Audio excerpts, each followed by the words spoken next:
Hello అండి, welcome back to my channel. Previous వీడియోలో మనం Hyderabad to Hubli train journey and Hubli to Udupi bus journey అయితే చూసాం కదా. ఆ రోజు ఈవినింగ్ వరకు మేమైతే ఉడిపి రీచ్ అయిపోయాము. సో నైట్ లైట్లో శ్రీకృష్ణ మఠ్ ఎంత బాగుంది కదా. అసలు ఉడిపిలో అడుగు పెట్టంగానే ఒకలాంటి పీస్ఫుల్నెస్, అసలు మైండ్ అయితే చాలా రిఫ్రెష్ అయిపోయింది. ఎక్కడ చూసినా కూడా మనకి రథోత్సవం టైంలో కాబట్టి మొత్తము స్టేజెస్ వేసి ఫ్లూట్ వాయిస్తున్నారు, భజనలు చేస్తున్నారు.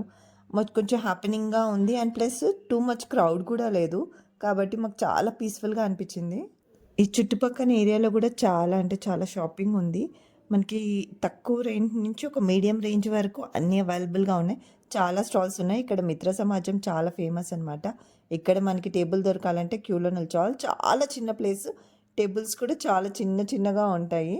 సో మనకు సేపు క్యూలో వెయిట్ చేస్తే మనకైతే లోపల టేబుల్ దొరుకుతుంది. టేబుల్ ఖాళీ కాగానే వాళ్ళకు బెల్ ఇస్తారనమాట. బెల్ రింగ్ అవ్వగానే లోపల ఖాళీ అయిందని తెలుస్తుంది. సో మేము ఇక్కడ వాళ్ళని అడిగితే గోలీ బజ్జీ బాగుంటుంది అని చెప్తే అక్కడ ట్రై చేసాము. అది మా ఫేవరెట్ అయిపోయింది. అండ్ ఇక్కడ పెసరట్టు, కాకపోతే దాంట్లో ఏమి వెజిటేబుల్స్ వేయలేదు. అండ్ కాఫీ అయితే చాలా బాగుంది, టూ గుడ్. ఇంకా పిల్లలు ఊరుకుంటారా, బయటికి రాగానే షాపింగ్ చేస్తున్నారనమాట. బ్రాస్లెట్స్ అని, కీ చైన్స్ అని చాలా ఉన్నాయి. అందరూ కూడా దాదాపుగా ప్రతి దగ్గర అదే రేట్ ఉంది. వాళ్ళు అసలు తగ్గించట్లేదు. బేరమాడే ఛార్జ్ అయితే లేదు. ఫిక్స్డ్ అంటే ఫిక్స్డ్ రేటే అనమాట. సో ఎక్కడ నచ్చితే అక్కడ కొనుక్కోవడమే. ఇక్కడ గెస్ట్ హౌస్ అని రాసి ఉంది కదండి, అదే మేమున్న రూమ్ అనమాట. సో మేము డైరెక్ట్ వాకిన్ వెళ్ళిపోయి తీసుకున్నాము. మిగతా మట్ కూడా అడిగాము కానీ అక్కడ 2 రూమ్స్ ఒక దగ్గర అవైలబుల్ లేకుండే. సో మేము ఇది తీసుకున్నాము. చాలా బాగుంది రూమ్.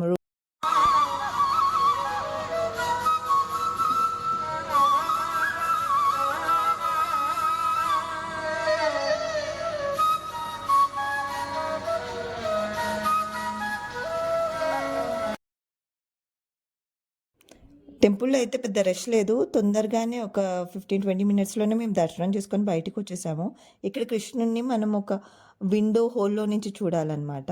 ఏమి అంతగా రష్ లేదు కాబట్టి ప్రశాంతంగా మేము దర్శనం చేసుకొని బయటికైతే వచ్చేసాము. ఈ బిల్డింగ్ ఉంది కదా, ఈ బిల్డింగ్ కింద మనకి లడ్డు ప్రసాదం కూడా దొరుకుతుంది. ఎవరైనా వెళ్తే అక్కడ ట్రై చేయండి.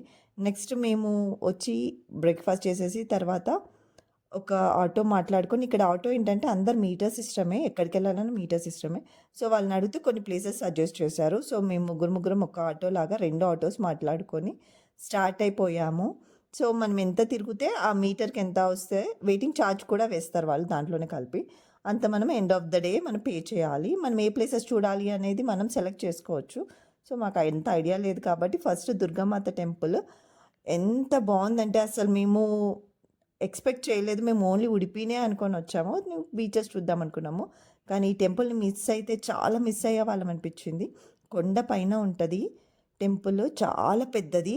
హార్డ్లీ 4-5 మించి లేరు ఆ టెంపుల్. ఇది పరశురాముడి చేత ప్రతిష్ఠించబడిన విగ్రహం అని అంటున్నారు. మాకేమో అంత తెలియదు కానీ అక్కడ చెప్తే మేము విన్నాము. సో టెంపుల్ మాత్రం చాలా పీస్ఫుల్గా ఉంది. ఎంతసేపు అయినా అక్కడ కొంతమంది కూర్చొని మెడిటేషన్ అలాంటివి కూడా చేసుకుంటున్నారు. ఎందుకంటే అసలు డిస్టర్బ్ చేసే వాళ్ళే లేరు. చాలా ప్రశాంతం, కొండ మీద ఉంది కాబట్టి ఆ చల్లని గాలి. చాలాసేపు మేము నియర్లీ 1 అవర్ అక్కడే స్పెండ్ చేసేసాం. అంత ప్రశాంతంగా ఉంది టెంపుల్ ప్రెమిసెస్. మనం ఏ గుడిలోకి వెళ్ళినా ఇక్కడ మనకి తీర్థం ప్లస్ కొంచెం కుంకుమ లేదా విభూది ఇస్తారన్నమాట ప్రసాదం కింద. సో అది మనం పెట్టుకోవాలి. అండ్ ఇక్కడ పైనుంచి వ్యూ చూడండి ఎంత అద్భుతంగా ఉంది కదా. సో మేమైతే కొద్దిసేపు అక్కడ టైం స్పెండ్ చేసి ఫొటోస్ అవి తీసుకున్న తర్వాత కిందకి దిగామన్నమాట. మనం ఇందాక వెళ్ళిన టెంపుల్కి మెట్ల దారిన వెళ్ళాలి అంటే ఈ రూట్ అంట. సో నెక్స్ట్ మేము వేరే దగ్గరికి వెళ్తున్నాము. సో ఎక్కడికి వెళ్తున్నాము, ఏం చూస్తున్నాము అన్నీ తెలియాలి అంటే నెక్స్ట్ వీడియో వరకు వెయిట్ చేయాలి. సో ఆ లోపల మీరు సబ్స్క్రైబ్ చేసుకోండి అండ్ వీడియో నచ్చితే లైక్ చేయండి, షేర్ చేయండి. Thanks for watching. కొంచెం నా టోన్తో అడ్జస్ట్ చేసుకోండి, బాగా కోల్డ్ అవ్వడం వల్ల వాయిస్ సరిగ్గా రావట్లేదు. Thank you.